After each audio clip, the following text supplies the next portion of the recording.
Well, if you haven't been to an AMA before, if this is your first time joining us, welcome. We're very glad to have you here. You are welcome to turn on your cameras at any time. We love to see you. It's definitely not required. So if you don't want to, that's fine too. The way that we run the AMA is you're allowed to put questions in the chat at any point, and we will certainly get to them. What we normally do is we just start out with our welcome here, and then we go into a feature review where we'll let you know about any new features that have come out, and then go over a pro tip. And then we'll get to submitted questions and then open forum questions too. So feel free at any point again to put your questions in the chat. I'm Ashley with the client success team. We've got Andrea here from the client success team as well, and then Crystal's part of our team as well. We're going to go ahead and just jump in here. So the first thing that we're going to go over is, let's see, our feature review. So we've released a couple of new features.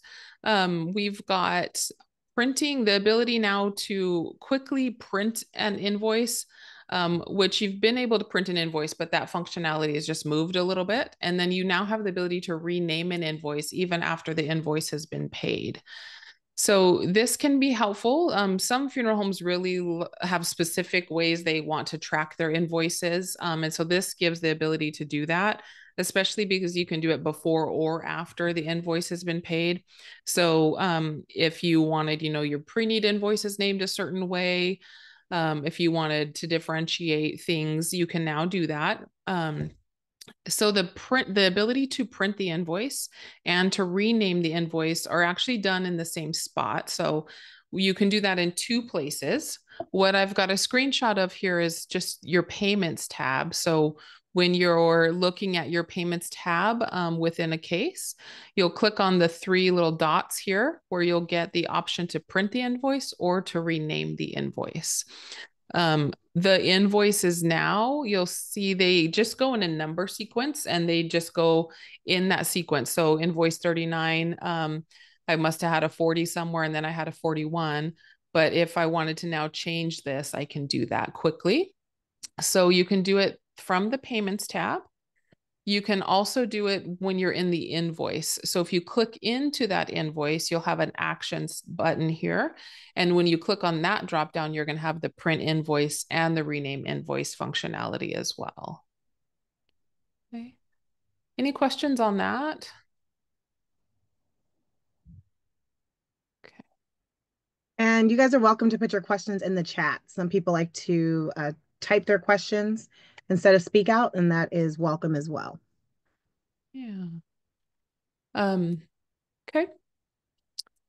The next thing is we've now released the ability for you to have custom emails for your forms only. So when you send forms, we've got these pre-populated templates that you're probably used to seeing. You can customize what those say, but now we've added the ability, instead of you just having pre-need, imminent, and at-need templates for your forms, you can actually create additional templates that you can customize fully. So this can be helpful for forms that either have very specific instructions or that you need to send maybe separate from the other forms. The kind of ones that came to mind for me were medical examiner release forms or maybe general release. These typically are, some of the first forms that you're sending, and they may have some specific instructions or you need them quickly. So you would be able to add a template here in your settings. Name the template whatever you want it to be, something that's going to be obvious to everybody using the system what they need to use that for.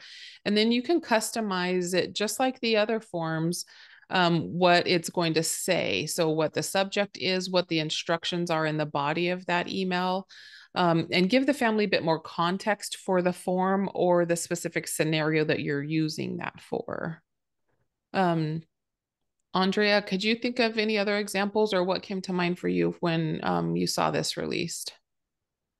Well, I know initially when we had the form templates, like you stated, Ashley, it was for the pre-need, the imminent, and the at-need, and that basic template foundation that was there. I did get feedback from clients that a lot of families weren't reading it because it was a lot of information and it was really focusing on what you wanted for the vitals. So this is a great feature because, like you stated, someone can take the time and really not only explain what the purpose of the form is, but you can also set up your template to have some pointers in there. Like, for example, one of the issues that a lot of you guys experience is maybe somebody is retired and then they put that as an occupation when that would not be correct. So you could actually have a form template that's dedicated to the vitals with an explanation of things that your families typically make mistakes on. And I think that that is really cool about this feature. Same thing with cremation authorizations. A lot of times there's that group of things where people have to initial if the person has a pacemaker. This a lot of times the families, they don't really understand all of that, and it can cause a little bit of a hiccup in getting the form. So if you just take the time and ask yourself as a funeral staff, if you were a family, never had done a form before, what are some things in this particular form that would be confusing, and make sure that you're explaining that in an easy way in this template, and you're probably going to get your forms back a lot faster from your families without having to do as much follow-up to do that.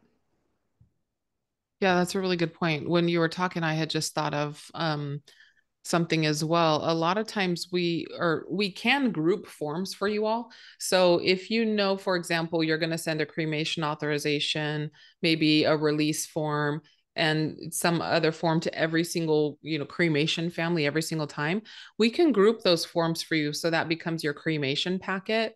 Creating a custom template like this that you wanted to send with your cremation packet would allow you to kind of explain what those forms are for and why you need them. If you're getting questions from families on your forms, I would really suggest using the custom forms templates, because that's going to give you just a place to explain things. With all emails, always short and sweet is better. When we're presented anybody with long emails, we tend to just kind of gloss over those and like tell me exactly what I need to do. So short and sweet is better. This is something we're happy to help with too. If you or want to do this and you're not quite sure what it should say or how to make it shorter or more concise, that's something we'd be happy to help you with too. So feel free and reach out about that. Any questions on the custom forms emails before we move on? Okay. So next up, we have a cancel payment functionality. So this is a new functionality that's been released. And this will allow you to cancel a payment after you've run a card. You have a 3-hour window in which you can cancel the payment. So this can be really helpful in the situation where you've just run a card. Maybe you realize that you mixed them up. You were supposed to run another card, or the family calls you back immediately, says, I actually meant to give you another card. Anything like that. What you'd have to do before this is you'd have to wait for that to be authorized. You'd have to wait for it to clear, and then you'd be able to refund that payment, which that can take a couple of days or at least 24 hours to get done. Now, as long you've got this 3-hour window where you can go in and cancel a payment, and it's just a straight cancellation. You don't have to go in and refund anything afterwards. So this can be really helpful too. So just like refunds, this is available to the administrators in your dashboard. So it's not open to any user. So you would want to check your settings and make sure anybody that you wanted to have that cancel payment functionality is an administrator. You'll see that the status here stays in an authorized status. Once this status changes, this cancel payment also goes away. So it will update automatically for you. So if you don't see the cancel payment button, that means it's not an option and that 3-hour window has passed. You can actually do this in a couple of places as long as you're an administrator. So you can do this directly within the payments tab of the case. So you can see in this screenshot, we've got a miscellaneous payment here. And from the 3-dot menu, we can choose that and then hit cancel payment, and that will take us through that process of canceling the payment. The other place that you have it is within the invoice itself. You've got a list of the payments for that actual invoice. You can cancel from here too. Same thing, just click your 3-dot menu and then click your cancel. And then you can also do it within the payments tab. So when you're viewing all of the payments that have come through your dashboard, you can do this right here too. So you've got 3 different places that that can be done at. Okay. Any questions on the cancel payment functionality? So just to confirm, Ashley, it's just 3 hours. And so 3 hours. once that 3 hour window has passed, we will not see that cancel payment Correct. option. Okay. Yep. Yep. So you've got a 3 hour window that kind of will get you through any of those like oops situations. If it's past the 3 hours, you can still refund it, but you're going to need to wait for it to process and then do the refund. Mm-hmm. And we've got some new people that entered into our Ask Me Anything session. So again, if you guys wanted to ask your questions outright when we get to the open questions part, that's fine. And then anyone is welcome to put questions in the chat. And your questions don't have to go be related to what we're talking about. It could be a general question you have as well. Yeah, absolutely. Okay. So we're going to get into some submitted questions with each AMA. We ask if people have some questions that they have. And so we collect any of those questions that have already been submitted and get those listed here. I see Tom has a question. Let's actually just go ahead and start with that. So when entering information to Parting Pro, we have continual issues with losing cursor focus. We click into a field and before we can start typing, the cursor gets booted out into the field and you have to go back. This appears to be due to a server-side routines that are running on this form. Is there a way to avoid this? So is this mostly, Tom, in the case details, maybe when you're entering an email address? It's case details, not just email addresses, mostly dates. When you click in the Date. date field, it boots you right back out.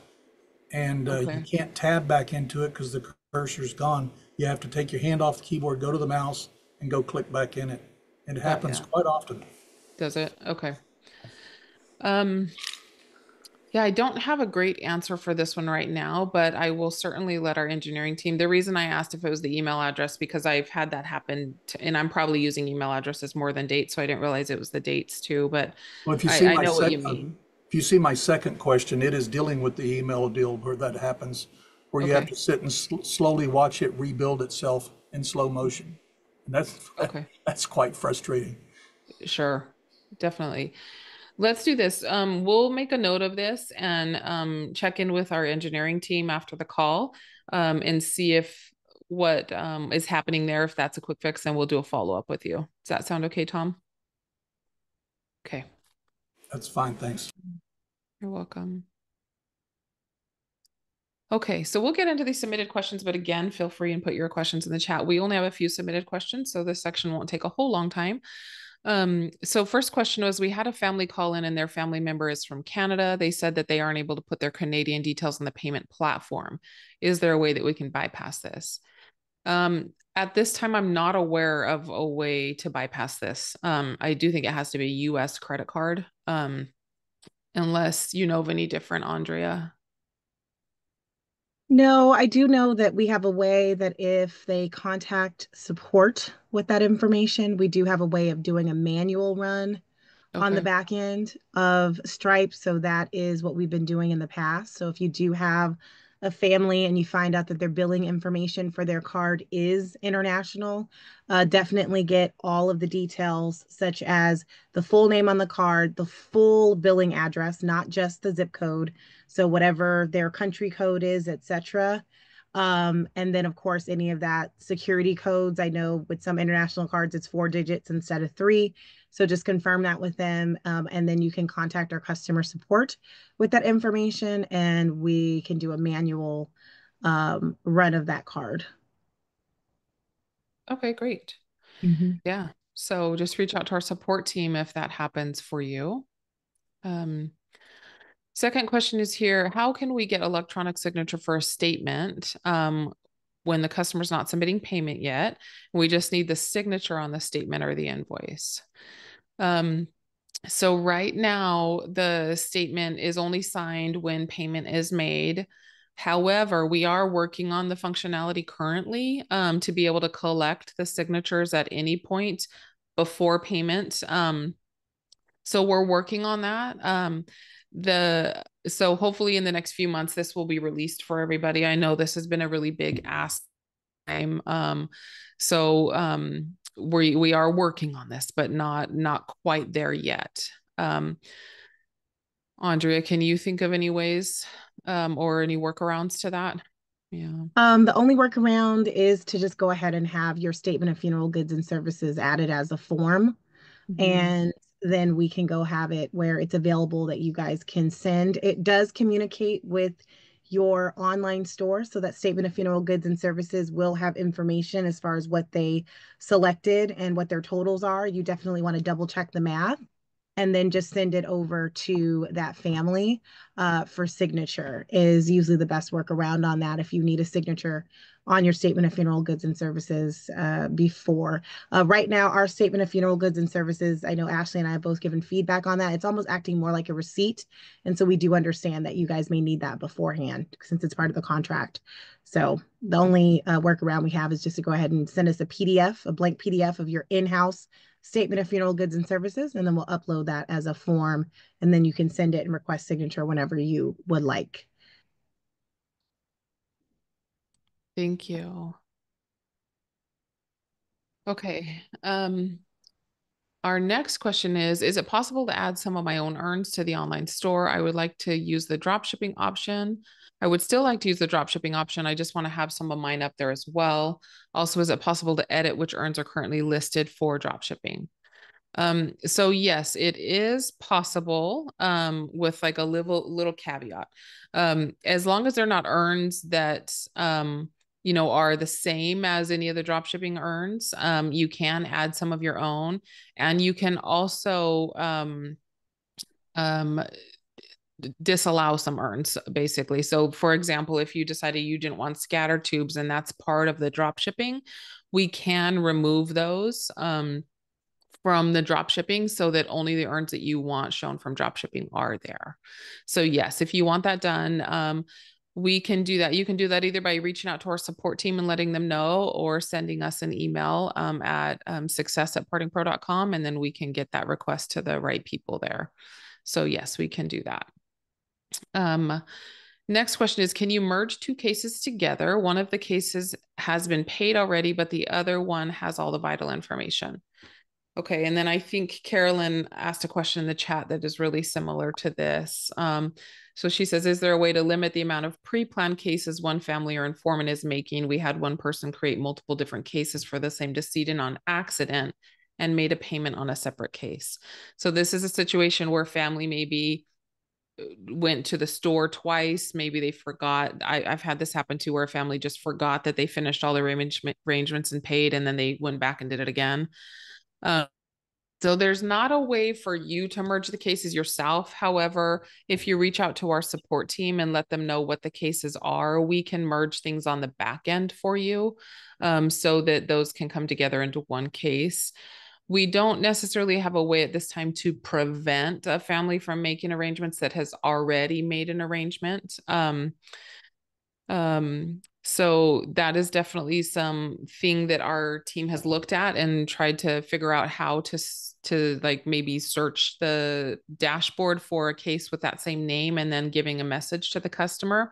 That's something we've discussed. We'll have to keep working on that, but as of now, not currently. But if you are in that situation, Carolyn, and you need cases merged, go ahead and send that over to our support team, and they'll be able to do that for you. Okay, and then how can I add my team member's email address to receive notifications for new cases? So the way that the team members' emails are going to work is, if you want this team member notified for every new case and every new form submission, you can let our staff know that, and we can add them into a general notification. Otherwise, if they are assigned on the case in any capacity, meaning that they are either a funeral director or a case manager, sorry, couldn't think of what I meant there, case manager, they will get the notifications for that specific case.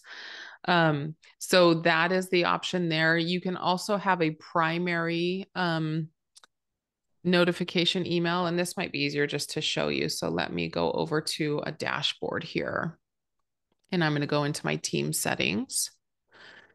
Okay, so we've got a primary designator here. So the primary person on the account gets auto-assigned as cases created from online checkout. So if you have a family go through the online checkout on their own where you're not starting the arrangement, so there's nobody assigned as a funeral director or a case manager, the primary person is going to get auto-assigned and get those notifications. So that's one way to make sure somebody gets notified.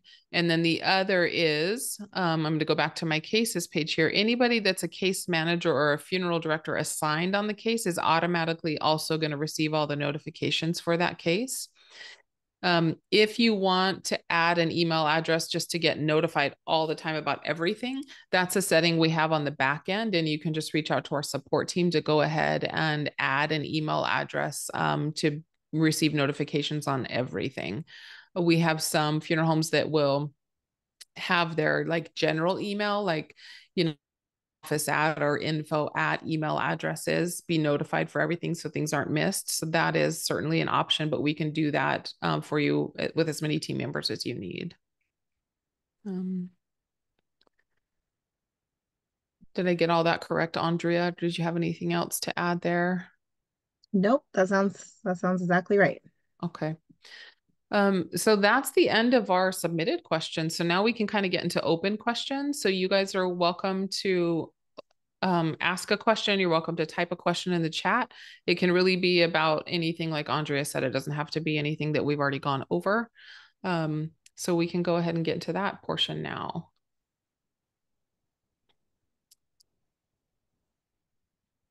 We'll give a couple minutes for any messages to come through the chat there.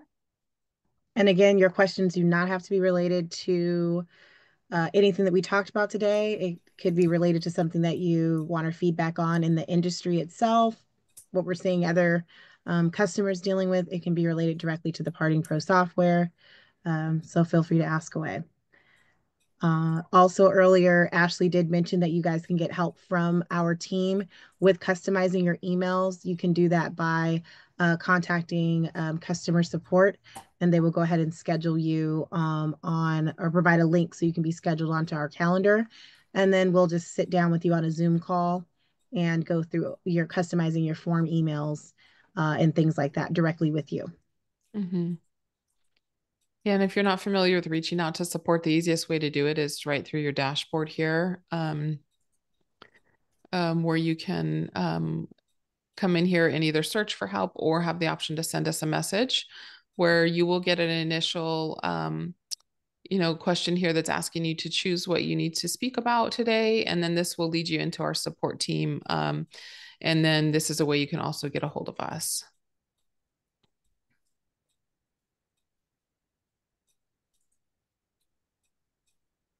Hey, we've got a question that's come in. So is there a way to have the invoice send automatically to the informant's email even when they select pay later option without selecting generate invoice? So there's, I suppose, not a way to have it done if they're choosing pay later, there's not a way to have it done automatically. However, the generate invoice now happens automatically. So you shouldn't have to generate the invoice any longer, but you will just manually send it to the person that's needs to go to. Trying to think how I can show you that real quick. See if I've got a case that.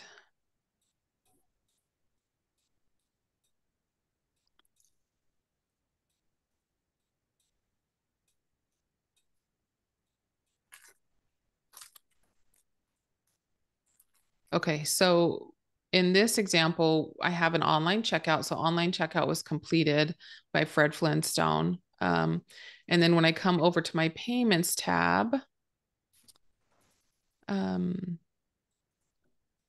I've already got the invoice now. So instead of it saying generate invoice, this has changed. So it's going to create an invoice on every single online checkout for you. And then you still have the ability to edit it. So clicking into the invoice will allow you to edit it. But if there are no changes, then yeah, you'll still click the edit button and then go right into the sending portion. So the automatic sending, no, but we've shortened it a little bit without having to have you generate every invoice.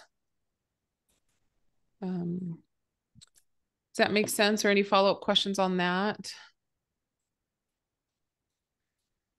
The family still gets a follow-up email letting them know what services that they've chosen, but it's not an actual invoice link where they can pay. So they do get something in their email that's going to look just like this. It's going to be kind of a breakdown of the items there.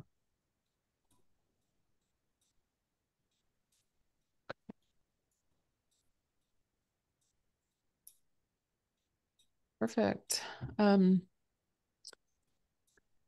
Any other questions?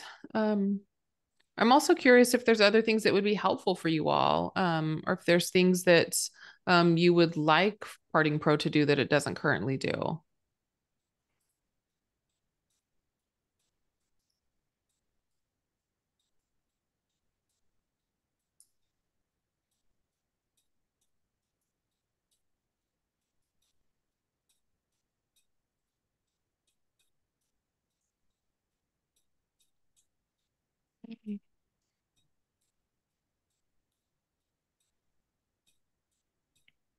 Okay. Well, it's fun. Sometimes our AMAs go really long and sometimes they're shorter. So it seems like today might be a shorter one, which is fine. We mainly just want you all to know that we are here to answer your questions. And if you ever want to do like one-on-one meetings or consultings, we're happy to do that with you as well. You're always welcome to reach out to us at any point. We can help troubleshoot or do anything like that. We'll continue to have our AMAs every month, and we'll share the recording after this as well in case there's something. But we'll go ahead and end. If anybody has some questions that they wanted to stick around and ask, we'll stay for a few more minutes. Otherwise, you guys are welcome to go. But thank you so much for joining us. We hope you all have a great Thanksgiving next week as we go into this holiday season. Thanks, everyone. Take care.